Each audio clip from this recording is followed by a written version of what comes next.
Amém. Meus irmãos, paz do Senhor, a palavra de gratidão ao nosso Deus por essa noite em sua presença. Me conto muito alegre, honrado por estar retornando a esta casa nesse dia tão especial. Enquanto o pastor Anderson lembrava aqui, há 15 anos atrás, a inauguração, me veio a memória, eu estava lá no dia, pastor Anderson. Eu estava lá na inauguração. O senhor falou que tinha mais gente do lado de fora do que do lado de dentro. Eu estava no grupo do lado de fora, mas eu estava lá. Glória a Deus por isso. Fico muito feliz de poder estar aqui com os irmãos nessa noite. Eu já quero louvar a nosso Deus por essa oportunidade, por ter nos trago em segurança. Quando cheguei aqui, ajoelhei e falei com Deus. Eu falei, nos dias que estamos vivendo, chegar em algum lugar é para render ações de graça ao Senhor, né, irmãos? O Senhor tem nos guardado, tem nos livrado, tem sustentado, tem nos preservado com suas mãos, nos protegido de todos os males. E se estamos aqui hoje porque há um propósito de Deus nas nossas vidas. Amém? Minha palavra de gratidão de sempre, minha admiração. Sempre que puder, direi, pastor Anderson, uma referência para o meu ministério, para a minha vida. Quando cheguei ao Honório, foi quando estava começando o trabalho aqui, mas aprendi muito com o pastor Anderson. Levo ensinamentos que esse homem de Deus teve ali, me ensinou ali até os dias de hoje. E eu não canso de dizer isso, que o Senhor possa continuar abençoando o Senhor, o missionário André, seu ministério, toda a sua família. Presbíterozinho, para mim é Zinho, não sabia nem que você tinha outro nome, tá? Para mim foi novidade hoje. Eu já até esqueci qual é outro nome, então é Zinho, tá, Zinho? Deus te abençoe e a todos os irmãos, amém? Assentado mesmo, sem mais delonga, pega a sua Bíblia, abra comigo no tema. Efésios capítulo 5, os irmãos intercedam, percebe que a voz está um pouquinho ruim, mas Jesus está dando vitória. Eu estava ali, eu não estava conseguindo nem cantar, porque eu cantava tossir, irmãos. Mas Jesus vai guardando a gente. Mas vamos ler Efésios 5 a partir do versículo 14. Eu quero entregar algo de Deus para nossas vidas, é uma palavra ardente em meu coração. Prometo ser sucinto. Estamos em festa, mas precisamos ser prudentes. Eu quero entregar aquilo que o Senhor tem colocado ao meu coração. Efésios capítulo 5 a partir do 14, quem achou, diga amém.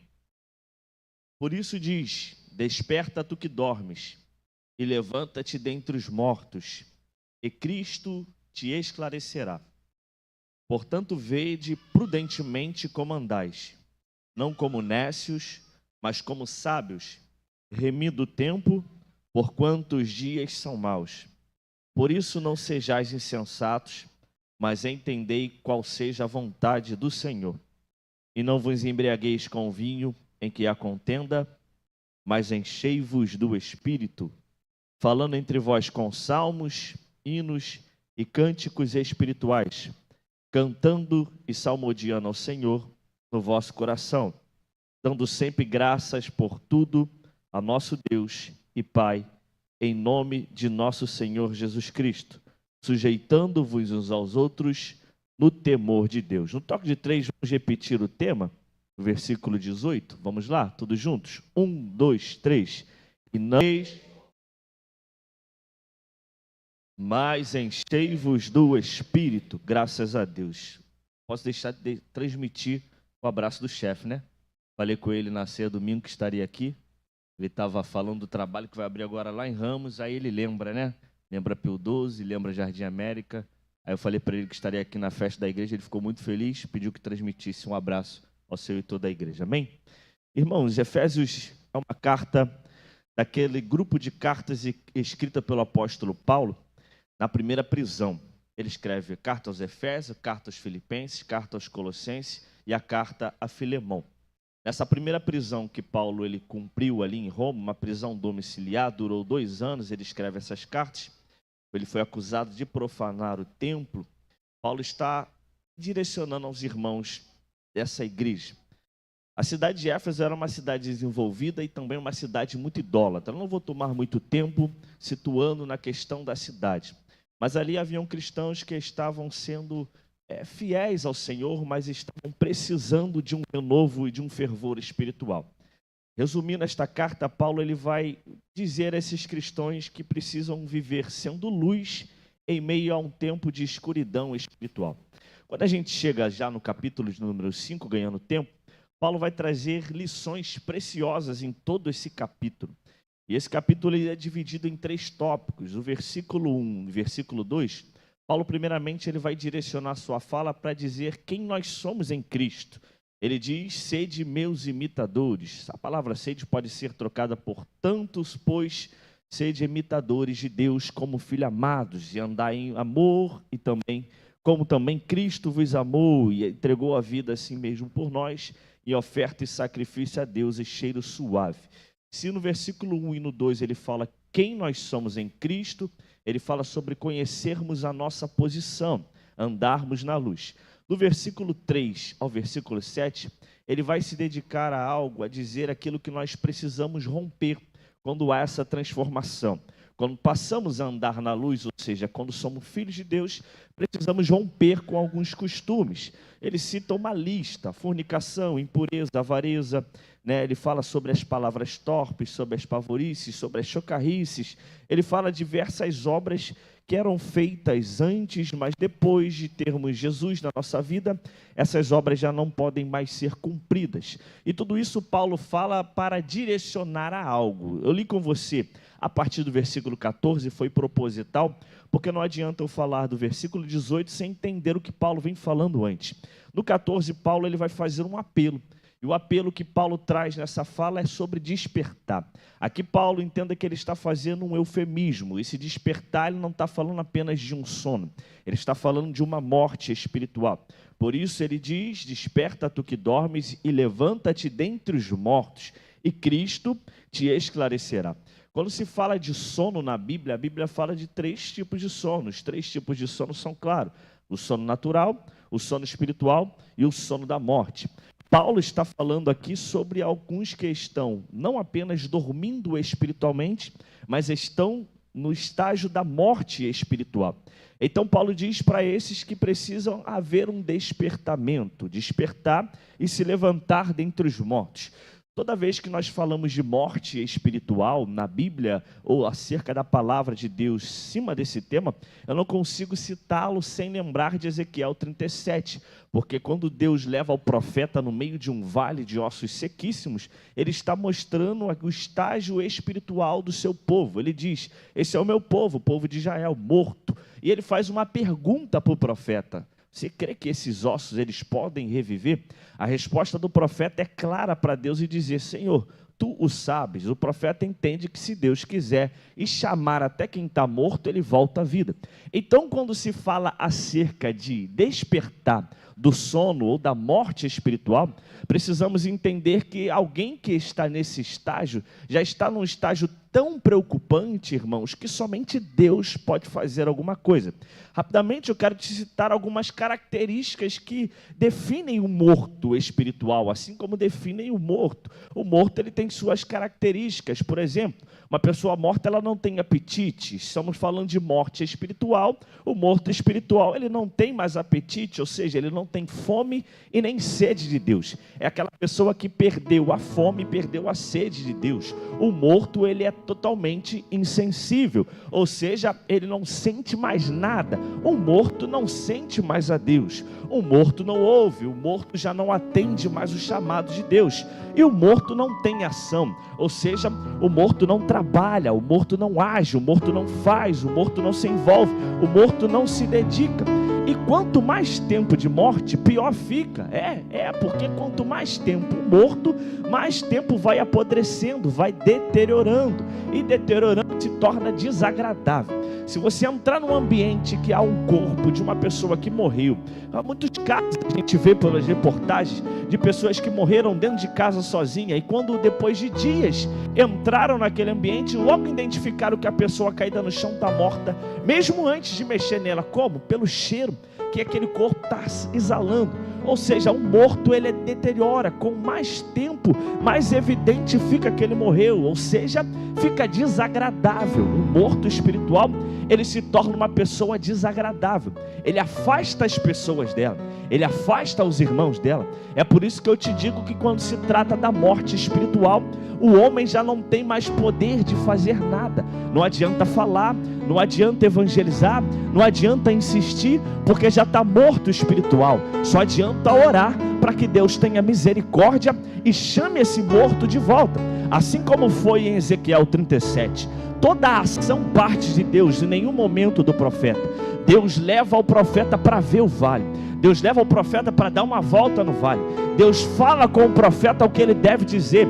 Deus dá ordem ao profeta para que ele profetize. E depois que Deus fala, que Deus faz, que Deus dá ordem, o milagre acontece. O morto volta à vida. O que era um vale de ossos secos se torna um exército muito numeroso. Então, quando se entra no estágio da morte espiritual, existe um perigo muito grande, porque se precisa somente de Deus agindo. E toda ação para que ressuscite alguém espiritualmente, ela parte de Deus, parte da palavra, parte do Senhor. Aí Paulo fala sobre esse clamor poderoso: desperta, levanta-te dentre os mortos e Cristo vai te fortalecer. Por isso ele continua dizendo: portanto, vede prudentemente como andais, não como nécios, mas como sábios. Ele fala isso no versículo de número 15. Paulo agora está dando um alerta para que nós tenhamos um cuidado. Ele está falando com os irmãos da igreja de Éfeso: tenham cuidado, andem prudentemente, porque todos nós estamos sujeitos a essa queda espiritual. Todos nós estamos sujeitos a essa frieza espiritual. Todos nós estamos sujeitos a alcançar e chegar a um estágio de frieza, de sono e de morte espiritual, se não houver vigilância. Por isso que ele fala em andar prudentemente, não como nécios, mas como sábios, remindo o tempo, porquanto os dias são maus. Como esse versículo 16 ministrou meu coração hoje, porque de fato os dias são maus, e eu amo a Bíblia pela sua atualidade. Como os dias são maus, e os dias sendo tão ruins como estão, eles tudo fazem para nos atingir. Olha para a situação da nossa cidade, não é longe. Quando está acontecendo guerra no outro país, é longe, e muitas das vezes a gente até esquece o que está acontecendo, mas está acontecendo do nosso lado, está acontecendo diante dos nossos olhos. E tudo isso, irmãos, acontece, e tudo que acontece com permissão de Deus há um propósito. E hoje o Senhor muito ministrou ao meu coração. Talvez há um propósito para nós, particularmente como cristãos, de entender o que Deus tem a nos dizer, ou até mesmo nos provar. Porque como nós vimos acontecer, irmãos, que tristeza o que está acontecendo, que tristeza o que está ocorrendo aí fora. E eu digo tristeza porque de fato é. Vidas estão sendo ceifadas, vidas estão sendo levadas, vidas estão sendo arrastadas, porque colheram e estão plantando da sua colheita. Mas eu, como cristão, não tenho direito de me alegrar com nada disso. Olha o perigo espiritual acontecendo, porque se a Bíblia diz que nem o meu Deus se alegra na morte de um ímpio, por que eu tenho direito de me alegrar na morte de um ímpio? Eu não estou aqui acendendo vela para ninguém, eu não estou aqui julgando a causa ou a postura de ninguém, eu estou aqui trazendo uma verdade bíblica, e muitas verdades bíblicas são difíceis de serem aceitas, mas precisam ser pregadas por nós. E há uma verdade bíblica: nós precisamos entender que o que está acontecendo vem também para nos tornar um crente melhor. Eu hoje pela manhã, pastor Anderson, levantei e orei a Deus e falei: Senhor, me lembra que eu sou teu filho, me lembra que eu sou um cristão, me lembra que eu preciso ter misericórdia, porque eu poderia estar do lado de lá, eu poderia estar perdido, mas um dia a tua graça me alcançou, um dia a tua misericórdia me manteve de pé, um dia a tua voz me chamou, e pela tua voz eu atendi o teu chamado. Hoje eu estou na tua presença, mas eu poderia estar lá do lado de fora. Quantos não foram ceifados, irmãos, e um dia não vestiram o uniforme de um departamento, cantaram no coro de uma igreja, receberam uma profecia que seriam pregadores da palavra, mas plantaram uma vida de discórdia, plantaram uma vida de desonra, e estão pagando o preço com sua própria vida com o que está acontecendo. Se a minha Bíblia me alerta que nem o meu Deus se alegra com isso, eu como um cristão não posso me alegrar. Por isso ele diz: os dias são maus, e os dias são tão cruéis, os dias são tão maus, que ele vai querer exigir de mim, de você, uma postura ruim, Entenda isso, irmãos, o mundo é cruel. Eu falo muito isso com a minha esposa. As pessoas lá fora são ruins e elas querem tirar o pior de nós, elas provocam o pior de nós, e se nós não vigiarmos, nós vamos permitir que o pior de nós saia, que o pior que existe em nós prevaleça. Por isso que Paulo continua dizendo: por isso não sejais insensatos, ou seja, entendei qual seja a vontade do Senhor. Tudo que acontece, eu preciso buscar discernimento a Deus e dizer: Senhor, qual é a tua vontade nisso? Seja para a minha vida, seja para a igreja, seja para a minha casa, seja para a nação, qual é a tua vontade? Eu preciso andar prudentemente, entendendo a vontade do Senhor.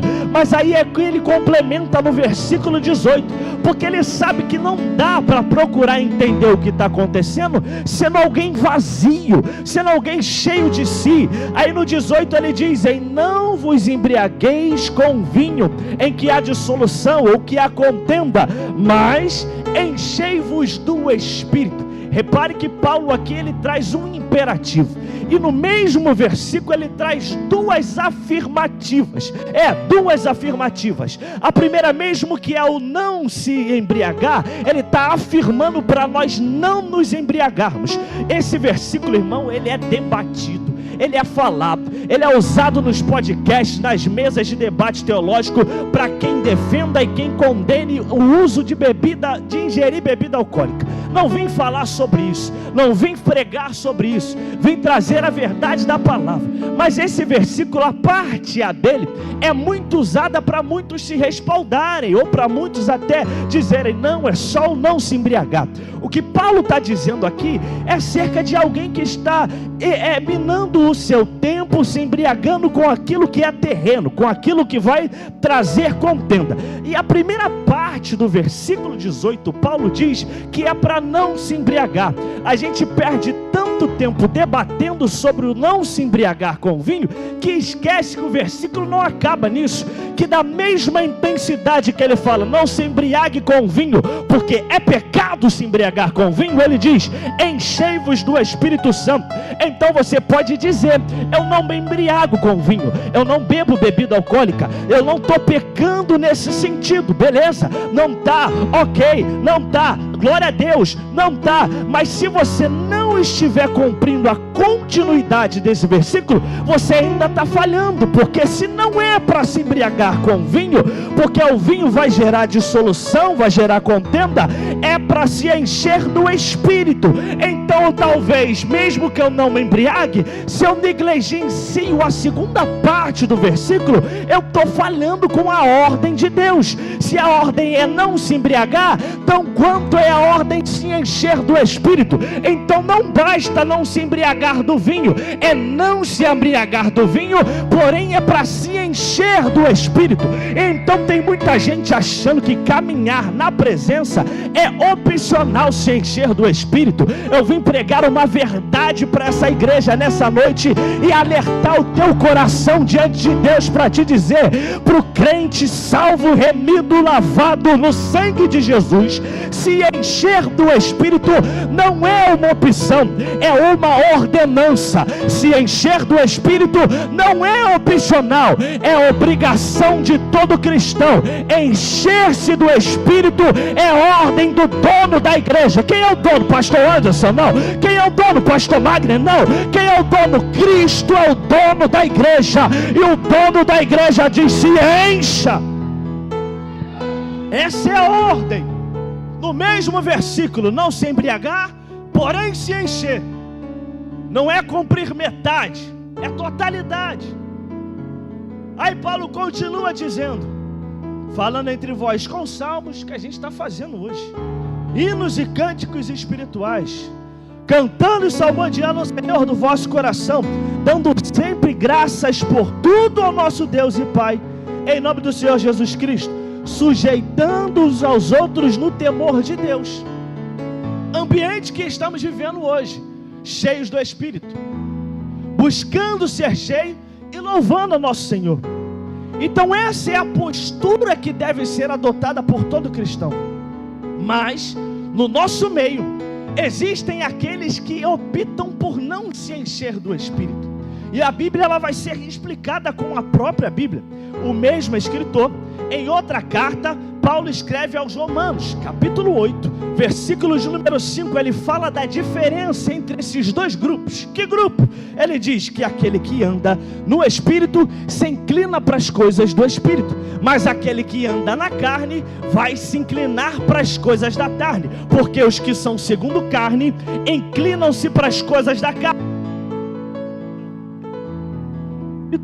para as coisas do Espírito. Então Paulo faz uma distinção de dois grupos, aqueles que andam na carne e aqueles que andam no Espírito. Ele fala daquele que está sendo alimentado em nós. Imagine, irmãos, que dentro de nós existe um trono, e quem senta nesse trono rege a nossa vida.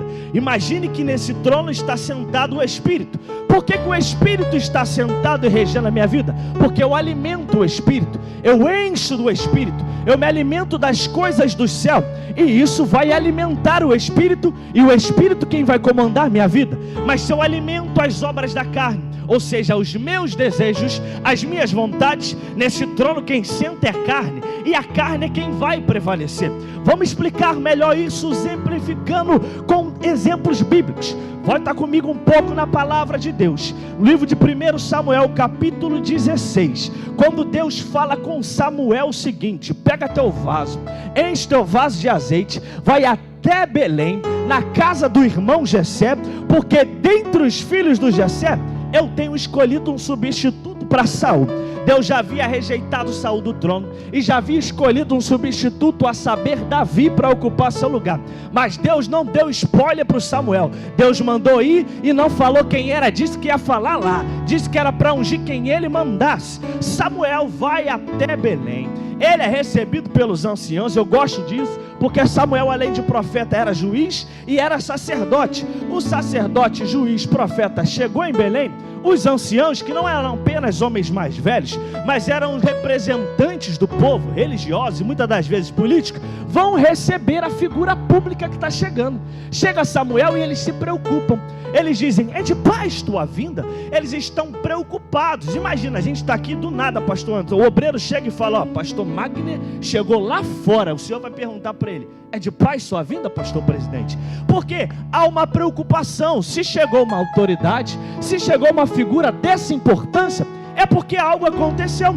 Mas Samuel, ele diz: não, é de paz, eu vim sacrificar, santificai-vos e vinde comigo ao sacrifício. Ele não foi como profeta levar mensagem, ele não foi como juiz levar juízo, mas foi como sacerdote: vamos para o culto, vamos sacrificar e depois eu vou fazer o que Deus mandou. Resumindo a história, ele santifica o Jessé, os seus filhos, participa do sacrifício, e quando ele entra na casa de Jessé, ele vê o primogênito de Jessé, de nome Eliabe.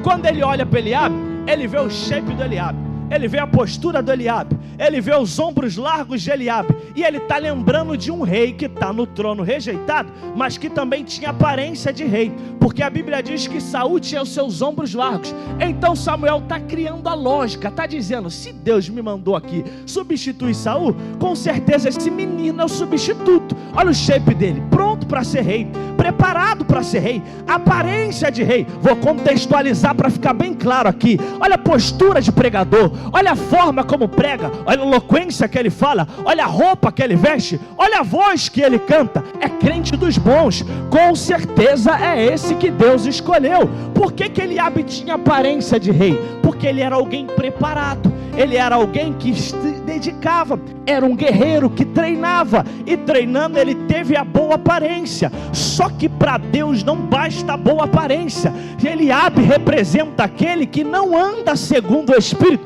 mas que anda segundo a carne. E eu vou te explicar por quê. Porque Deus vira para o Samuel e falou: Samuel, tira aí o cavalinho da chuva, não se acelera não, porque eu não vejo como o homem vê.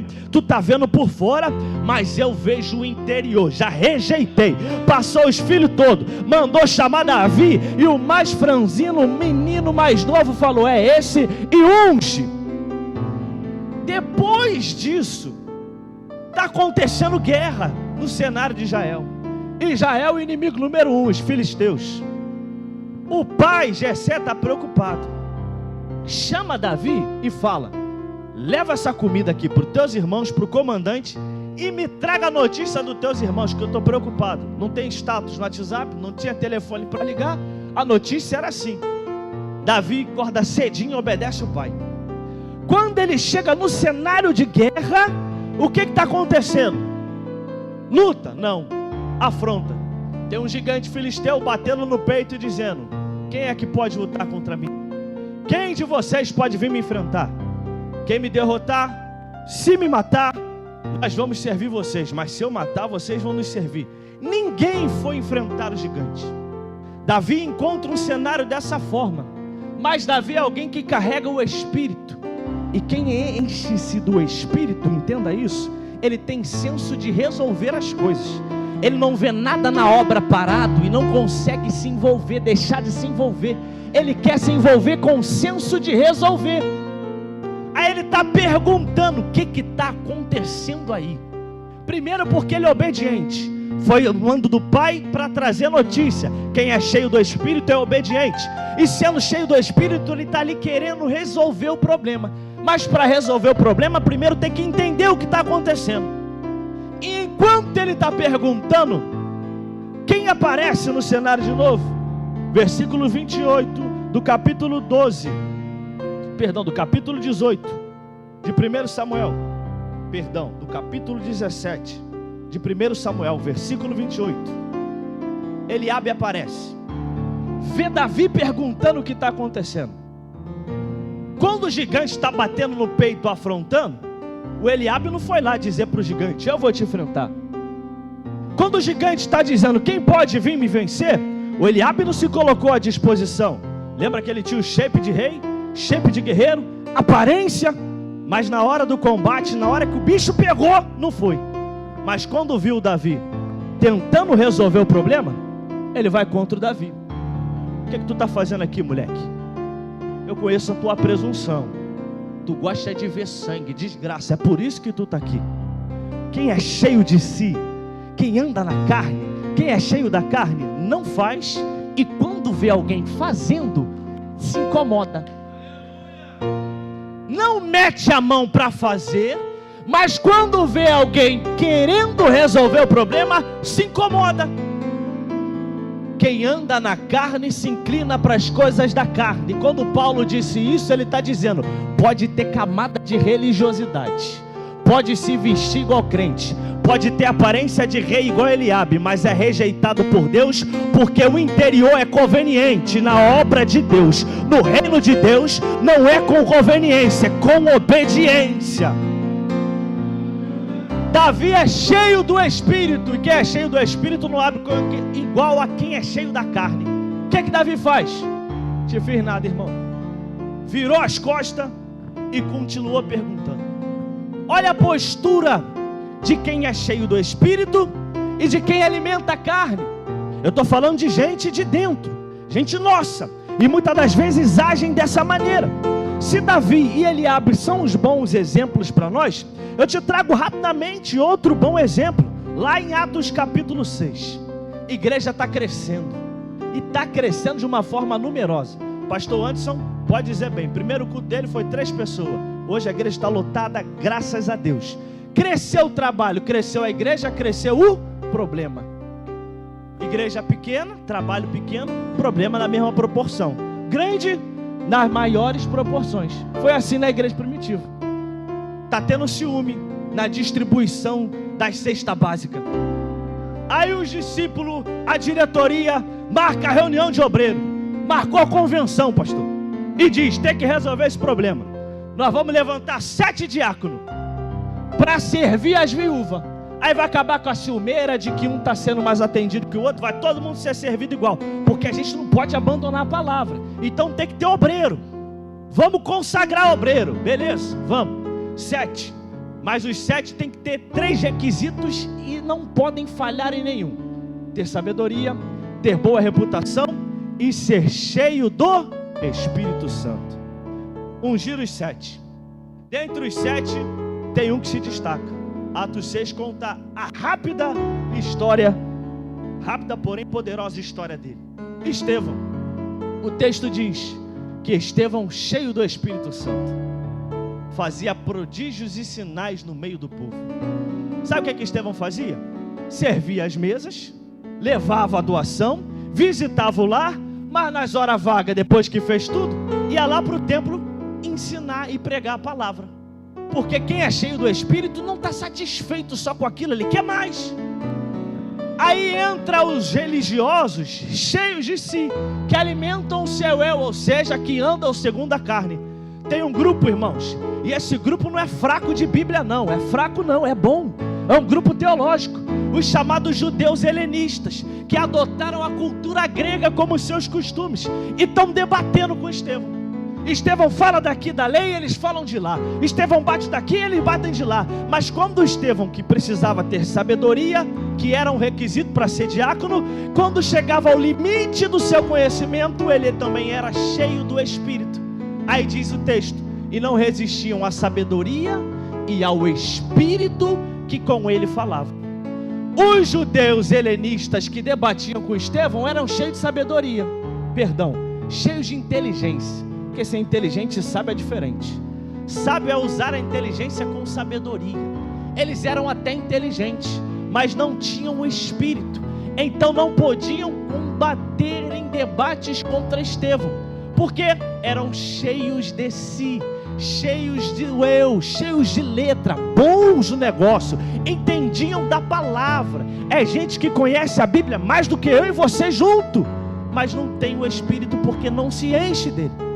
Estevão, que era cheio, prevalecia no debate, ganhava no debate. Aí os irmãos ficaram atribulados, vão até subornar, porque quem se enche da carne, se enche do eu e não se enche do Espírito, ele faz de tudo para conseguir o que quer, até ser corrupto ele é. Você vai inventar história, vou te dar um dinheiro, suborno é isso. Você vai falar que ele está blasfemando. Irmão, tu acha que não foram primeiro onde Estevão morava? Olharam a vizinhança dele, perguntaram dele na rua, na família. Mas qual era o outro requisito para ser diácono? Ter boa reputação. E ser cheio do Espírito é ter boa reputação aonde anda, ter nome limpo aonde chega, ser bem recebido aonde vai. Não tendo argumento contra o Estevão, subornaram. Levaram lá para os escribas, levaram para os maiorais e disseram: olha, ele está blasfemando contra a lei de Moisés. Mas Estevão, cheio do Espírito, quando tem voz de defesa diante do seu julgamento, ele prega. E quando prega, condena quem está apontando ele na palavra. A história você conhece. Aí o versículo, irmãos, lá na frente, Atos 7:55, tem uma palavra que chama a atenção. Porque para ser diácono precisava ter o Espírito, ser cheio do Espírito. Porém Estevão já era cheio do Espírito antes do diaconato. Ele era cheio, foi a diácono, continuou cheio, foi acusado, era cheio, e diante dos acusadores agora, que já não querem mais debater, mas querem matar o Estevão, o texto de Atos 7:55, quando estão rangendo o dente contra Estevão, isso me pega muito, porque eu nunca vi ser humano ranger dente com o outro.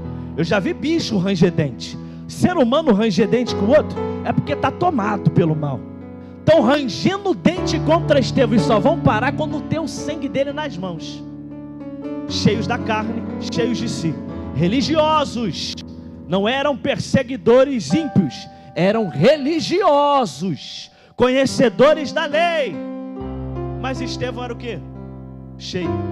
Atos 7:55, enquanto estão acusando Estevão, o texto diz: mas ele, estando cheio do Espírito Santo, estando cheio.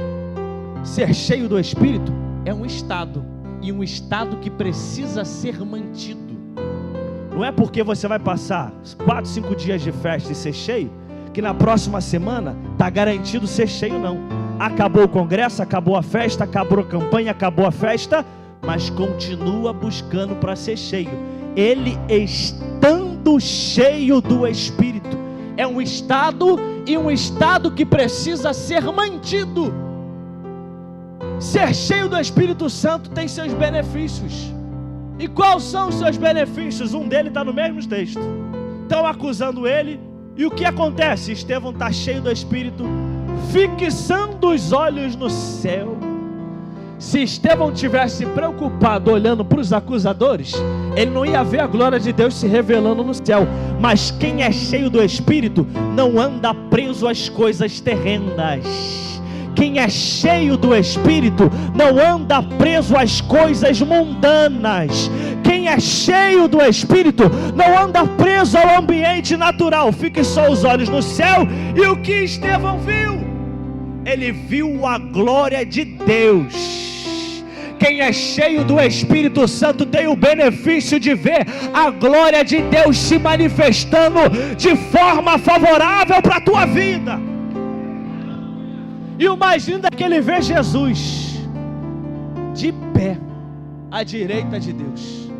Enquanto na terra estão acusando, estão pegando pedra, estão tacando pedra, estão matando Estevão, ele está dizendo: eu estou vendo o céu aberto, eu estou vendo Jesus de pé, eu estou vendo ele se revelando. Ele está querendo dizer o que está acontecendo, ele está alegre.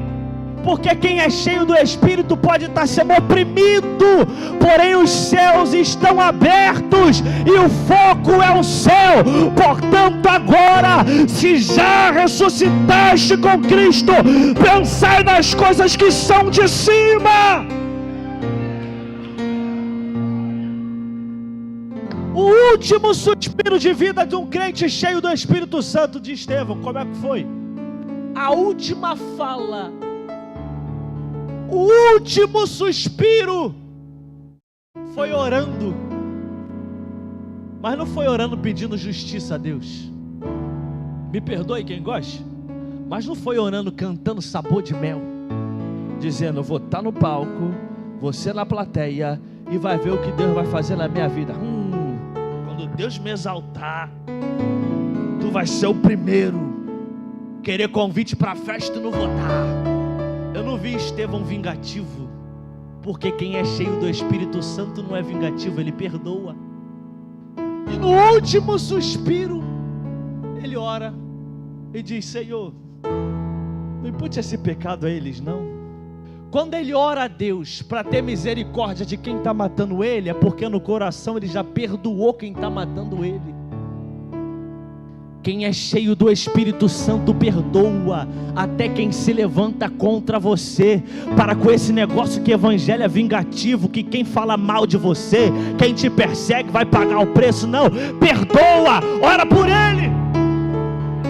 Lembro da frase do Spurgeon, eu gosto dela, que ele fala: se alguém fala mal de você, não fica chateadinho com quem falou mal não, porque tu é pior do que essa pessoa pensa. Um dia nós fomos perdoados, pastor Anderson. Um dia nós fomos perdoados e temos que perdoar. O crente cheio do Espírito Santo perdoa. Último exemplo para a gente acabar. Estou correndo mesmo. Lucas capítulo 10, lá no versículo 38. Vou te dar mais 2 exemplos de quem é cheio de si e quem é cheio do Espírito, como se porta. Jesus está chegando em Betânia, está sendo recebido na casa de uma família amiga de Jesus. Marta recebe Jesus em casa. Jesus está com os discípulos, Jesus está com quem o segue. E quando ele entra na casa de Marta, o negócio já virou culto, já virou escola bíblica, já virou ensino. Jesus está ensinando, Jesus está falando, é um rabi. Onde chega e ensina. Seus discípulos estão assentados aos seus pés, porque era assim que os alunos ficavam aos pés. Lembra de Paulo falando? Aprendeu aos pés de Gamaliel, era o costume. Sentava aos pés e Jesus está ensinando. E dentro da casa da Marta está acontecendo o culto. E tem as irmãs da recepção do culto. Estão lá na cozinha trabalhando. Estão lá fazendo bolo, fazendo pão, preparando suco. Mas Maria, que está lá, a irmã mais nova da Marta, está olhando para a sala e está vendo: o negócio ali está bom. Largou um pouquinho o que estava fazendo, não quis nem saber se deixou para lá, e tratou de sentar também, diz o texto, assentando-se também. Ela foi aos pés de Jesus para ouvir. Ela pensou: que oportunidade eu vou ter de novo de Jesus vir na minha casa? o mestre vinha aqui ensinar, e eu não vou perder essa oportunidade não. Marta abriu mão um pouquinho do serviço, guarde isso, para ouvir Jesus. Maria, perdão. Aí Marta está lá atarefada, afadigada. O texto diz que ela estava afadigada. A palavra grega diz de alguém que está com as rédeas da situação na sua mão. A Marta está preocupada, não tem que ser tudo do bom e do melhor. Marta tinha intimidade com Jesus. Marta tinha acesso livre a Jesus. Jesus estava na casa de Marta. E Marta está servindo Jesus, gente. Aí quando ela olha para o lado, Maria, pega o negócio para mim. Ela, cadê Maria? E Maria está lá? Ela podia ir na Maria, irmã mais velha, no pé do ouvido e dizer, ô abençoada, volta para a cozinha e me ajuda. Mas ela entendeu, está acontecendo o culto. A autoridade maior que é ele. Mas ela está preocupada com o trabalho, com o serviço. E diferente de Maria, que chegou de mansinho, se assentou e só abriu os ouvidos, não a boca, só os ouvidos para ouvir Jesus, ela já chegou questionando Jesus. No meio do ensino falou, Jesus, você não está incomodado com o que está acontecendo não? Minha irmã está me deixando trabalhar sozinha, manda ela vir me ajudar por favor. Quem está ocupado demais, quem está ocupado demais fazendo, muitas das vezes esquece de parar para ouvir.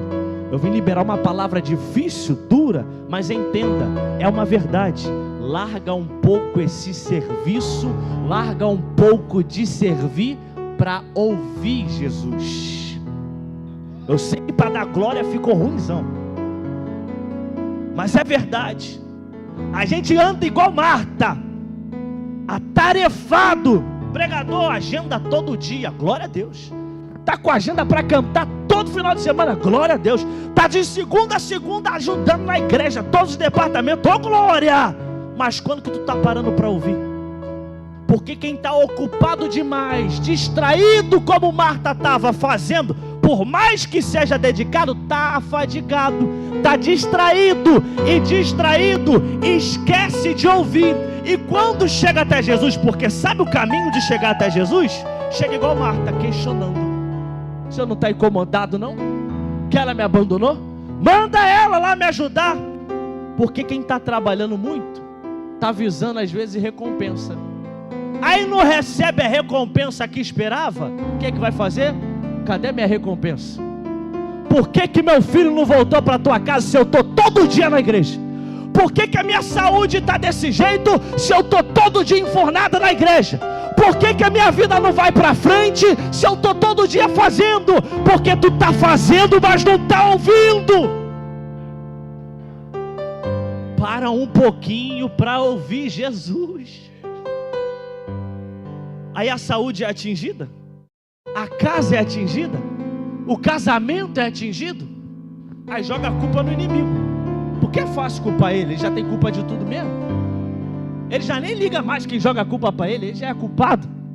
É o diabo, é o inimigo que está tocando na minha vida, que está tocando na minha casa. Mas quem está ouvindo Jesus está entendendo, é para parar um pouquinho, é para escutar um pouquinho, é para aprender um pouco mais, é para receber algo do céu. E o que foi? Maria, representando alguém cheio do Espírito, que para um pouquinho o serviço para ouvir, ela ouve que Jesus falou bem dela. E o que é que Jesus falou acerca dela para Marta? Tu está afadigada, tu está ansiosa, com muitas coisas, está questionando que tua irmã parou para me ouvir, mas ela escolheu a boa parte, e aquilo que não pode ser tirado. Tu está trabalhando muito e pode ser levado. Tu está se dedicando tanto até além da conta que pode ser tirado. Mas quando tu para ouvir as palavras dele, ela não pode ser arrancada de você, não pode ser levado. Crente que se enche do Espírito, ele sabe até a hora que tem que parar. Que cultura nossa, irmãos, que está matando gente. Que cultura nossa, que está matando nossos irmãos, porque não para. O Deus que se alegra com o teu louvor, é o Deus que se alegra na comunhão da mesa da tua casa. O Deus que se alegra com o teu cântico aqui é o mesmo Deus que se alegra com você brincando com teu filho. O Deus que se alegra enquanto nós cultuamos a Ele é o mesmo Deus que se alegra quando tu fala: hoje o culto vai ser em casa, ninguém vai para lugar nenhum, hoje o culto vai ser aqui. Quem é cheio do Espírito anda com sabedoria e prudência. Ele cuida dos seus, porque ele ouve o direcionamento de Jesus. Ele cuida da sua casa, porque ele ouve o direcionamento de Deus, mas precisa ser cheio para ter essa maturidade. A gente está mais preocupado com o cardápio terreno do que com o cardápio do céu. A gente está mais preocupado com a paleta de guarda-roupa do que com as vestes de santidade. A gente está mais preocupado quem vai vir cantar, pregar, falar, fazer, do que com a palavra que vai confrontar, do que com as vidas. Quem é cheio do Espírito anda com prudência. Abandara blaxúria candara, abandara blaxúria candara. Se encha do Espírito para saber quando tem que ir. Porque quem é cheio do Espírito muda tudo, irmão. A forma de falar, o que vê, o que ouve, como se porta. Quem é cheio do Espírito sabe quando é para dizer e quando é para se calar, quando é para chegar e quando é para sair.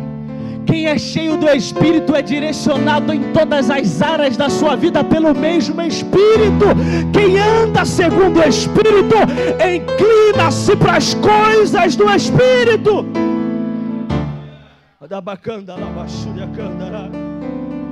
Pode ficar de pé, pastor. Fica de pé comigo. Se encha do Espírito para que se cumpra na tua vida a vontade dEle. Se encha do Espírito para que se realize na tua casa a obra dEle. Se encha do Espírito ao ponto que você saiba até onde você pode ir, até o que você pode falar e não falar.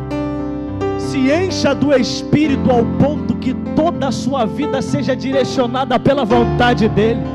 Eu vim liberar uma palavra do céu para a tua vida hoje e dizer: se encha do Espírito ao ponto que todas as áreas da sua vida sejam alcançadas. Casamento, profissional, financeira, ministerial, tudo vai ser direcionado por Ele. Quem é cheio do Espírito não tem seus passos guiados pela sua vontade.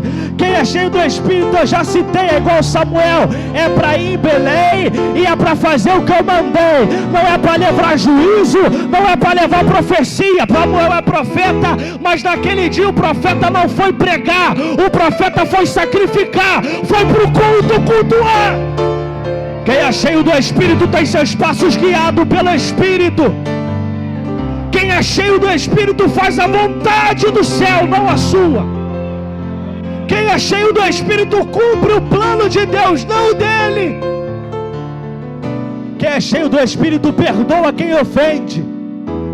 Quem é cheio do Espírito não guarda rancor. Vai ser cheio do Espírito? Quer mesmo? Vai ter memória de peixe, hein? Vai ter que esquecer quem falou mal de você. Vou repetir o que eu já disse hoje: não tem esse evangelho vingativo, não. É perdão. Até porque na cruz do Calvário, Ele estava lá, Ele estava pensando em mim, pensando em você, levando sobre Ele a nossa culpa, o nosso pecado. Então fomos perdoados.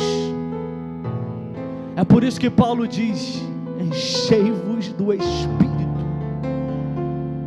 Encerro agora.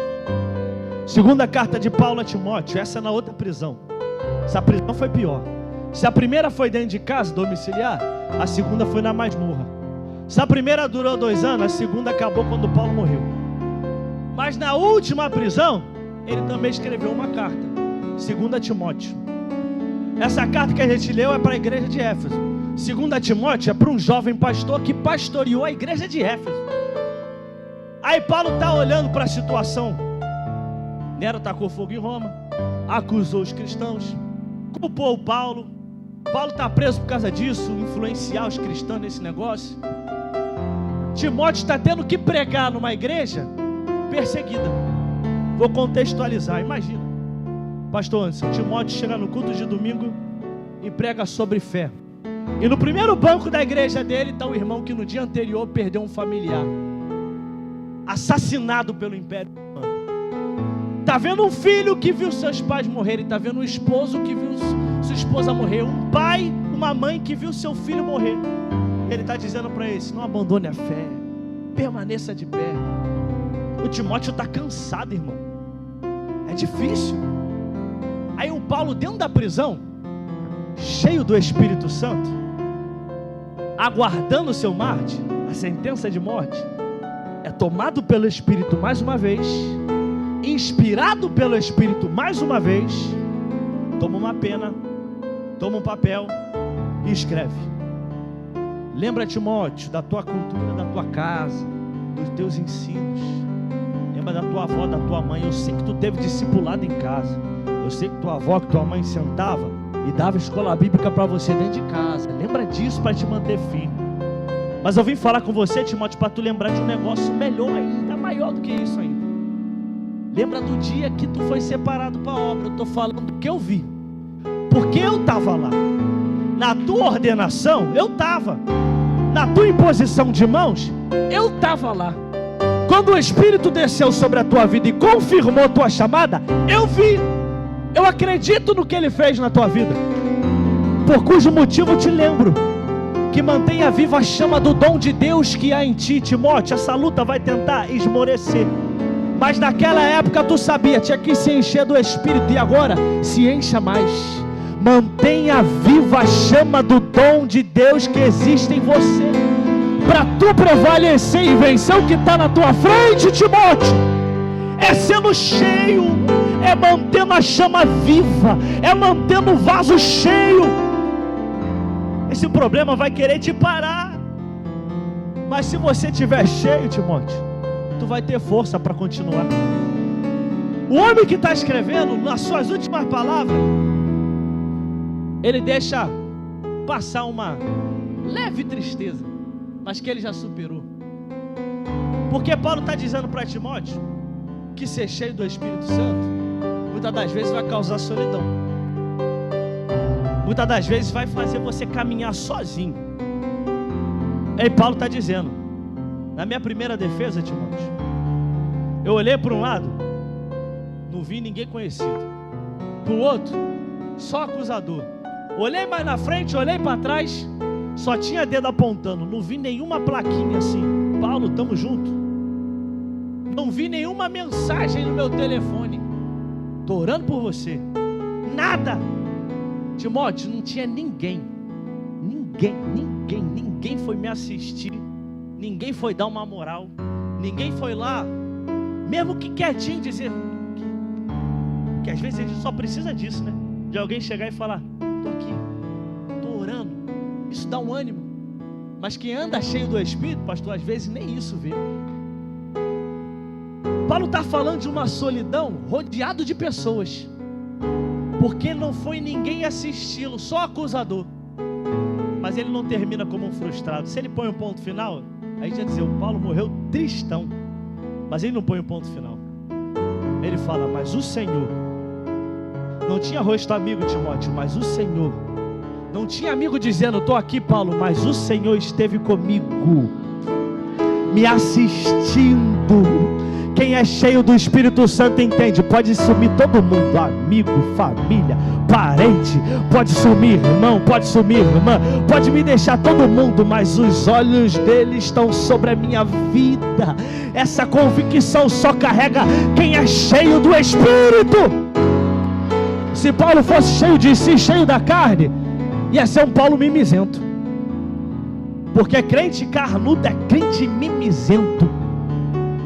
Pastor não me mandou uma mensagem, ninguém me visitou, ninguém foi até mim, ninguém me procurou, mas o crente cheio do Espírito Santo está dizendo: os olhos dele estão sobre a minha vida.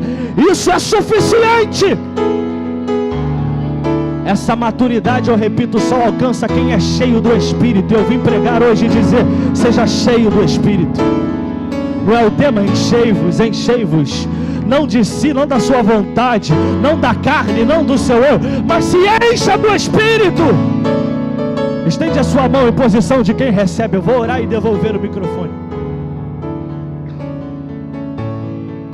Senhor, diante da tua palavra, como o salmista disse, a lâmpada é luz para o nosso caminho.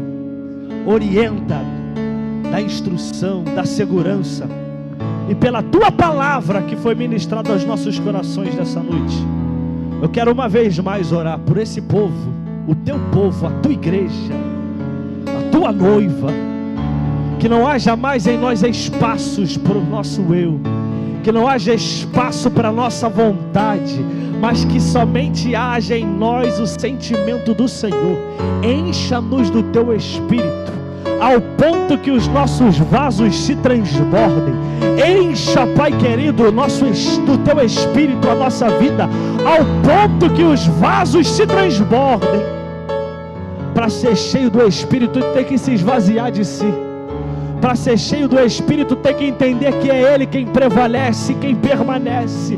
Para ser cheio do Espírito, a tua vontade não vai prevalecer, o que vai prevalecer é a vontade dEle. Para ser cheio do Espírito tem que ser corajoso, e aqui o Senhor diz: tem um povo corajoso, tem um povo intrépido, tem um povo valente, tem um povo com fé, que escolheu a boa parte, que não pode ser tirado. Seja cheio do Espírito Santo de Deus. Tua mão está estendida, eu vou fazer o que Ele manda. A banda canta lá baixo. Eu sinto a graça de Jesus aqui. Eu sinto uma presença forte nesse lugar. Há um varão de autoridade no meio dessa igreja. Eu sinto ele aqui. Se a tua mão estiver estendida com o coração aberto de quem deseja, de quem pede, de quem clama, tu vai receber uma porção do céu agora. Tem renovo espiritual chegando para a tua vida. Tem renovo do céu descendo sobre a tua vida. Tu não vai sair daqui cheio, não. Tu vai sair daqui transbordando. Tu vai sair daqui regozijante da presença. Tua mão está estendida. Tem uma graça nos envolvendo aqui. Tem uma presença nos envolvendo nesse lugar. Há uma glória sendo inundada. Abacandara blaxúria candara bacandara bandara baixúria candara bandara. Emine candara bandara baixúria candara bacandara bandara blaxúria. Emine guiaçúria candara bacandara. Com a tua mão estendida, recebe o que o céu está te proporcionando nessa noite, meu irmão. Ô minha irmã, recebe o que o céu está liberando para a tua vida hoje. Recebe essa porção que está descendo do céu para a tua vida. Tem gente que entrou aqui hoje fadigado espiritualmente. Vai sair daqui de cabeça erguida, como Estevão, olhando para o alto e vendo a glória se revelando, como Davi, não batendo boca com quem se opõe, como Maria, parando para ouvir a voz dele. Seja cheio do Espírito, seja cheia do Espírito. Sinta o toque dele na tua vida, sinta. Sinta, fecha a tua mão. Tem uma graça nos envolvendo nesse lugar. Tem um varão de autoridade passeando em nosso meio. Tem uma glória sendo inundada nesse lugar. Quantos creem nisso? Levanta a tua mão agora em posição para adorar a Ele. Quantos creem nisso e sentem essa presença? Sentem essa glória, esta graça que nos envolve. Seja renovado enquanto tu adora. Tem renovo para a tua vida. tem batismo no Espírito, tem poder do céu. A tua mão levantada, a tua boca aberta, por favor, por alguns segundos apenas. Abra essa tua boca santa para glorificar esse Deus Santo. Esse barulho que só crente cheio do Espírito sabe fazer. Se o morto não emite som, pastor Anderson, ao vivo faz barulho de vivo. E vivo espiritual é identificado até pelo som que ele emite. O som da adoração, o som da adoração. Então adora.